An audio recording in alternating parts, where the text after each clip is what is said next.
Okay, I've got a story for you that sounds completely made up, but I promise you it's 100% real. Imagine living your entire life, we're talking 82 years, and dying without ever once seeing a woman, not even a picture of one. It sounds like a myth, right? But this is the incredible documented life of a man named Mihailo Tolotos. So, the question you're probably asking right now is, how is that even possible? I mean, how could someone live for over 8 decades and completely miss out on half of humanity? Well, the secret isn't just about the man himself. The answer lies in the truly unique, and I mean extremely isolated, place that became his entire world. So let's meet him. The man at the heart of this unbelievable story is Mihailo Tolotos. His life is just, well, it's a window into a world that's almost impossible for us to imagine today. And his story starts with just unbelievable heartbreak. He was born in Greece back in 1856, and his mother died only 4 hours later. With absolutely no one to care for him, the newborn baby was left on the steps of a monastery. This monastery was on a super remote peninsula called Mount Athos. The monks found him, took him in, and raised him as their own. And from that day forward, for 82 years, he never ever left.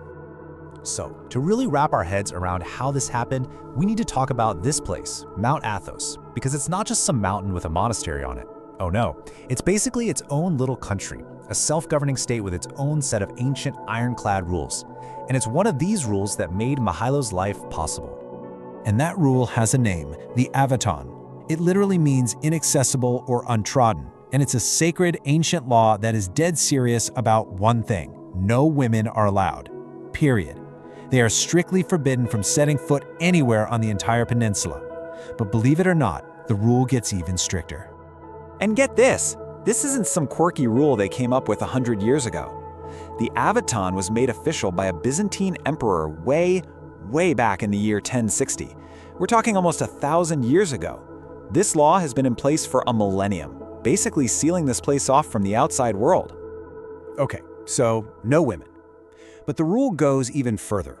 It also bans most female animals. Yep, you heard that right. No cows, no goats, no ewes. The idea is to help the monks keep their minds completely pure and focused only on spiritual matters. But, and this is where it gets kind of quirky, there are a couple of exceptions. Female cats are allowed, to take care of any mice, and hens are okay, but only because their egg yolks are needed to make the special paint they use for their religious icons. So let's bring it back to Mihailo. What was his life actually like? You have to imagine growing up in a place like this. For him, it wasn't a strange set of rules. It was just life, the only reality he ever knew. His entire world was this community of monks, and his days were built around prayer, work, and study. Everything he knew about the outside world, he learned from books and from the stories the other monks told. And think about the time he lived in. There was no internet, no TV. Heck, even seeing a photograph was a super rare thing, especially in a place this remote. So he had absolutely no visual reference for what a woman was. Not a drawing, not a painting, nothing.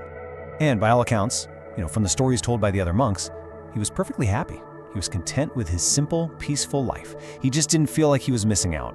Which makes sense, right? How can you miss something you don't even know exists? A story like this really makes you stop and think. It brings up some really big questions about us, about human nature, what it means to be happy, and where our desires even come from. It kind of makes you wonder, doesn't it?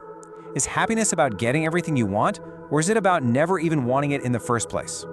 So when he finally passed away in 1938, his story just exploded.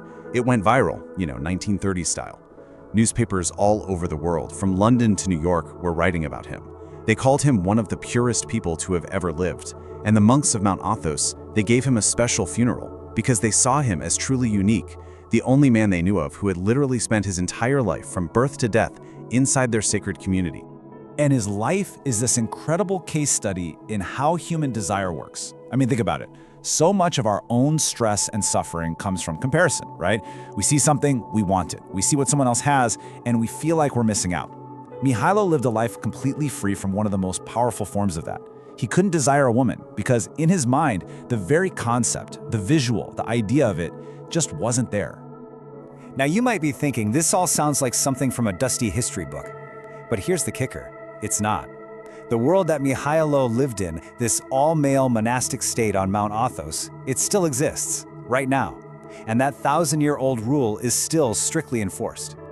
And I mean, it's enforced. This isn't just some old tradition the monks follow. It's actual Greek law, protected by their constitution. Today, women are legally not allowed to even get within 500 meters of the coast. And if you break that rule, you could face up to a year in prison. Even for men, it's not easy to get in. You need a special permit, and they only let a handful of people in each day. So, in the end, the story of Lotos leaves us with this one really profound question.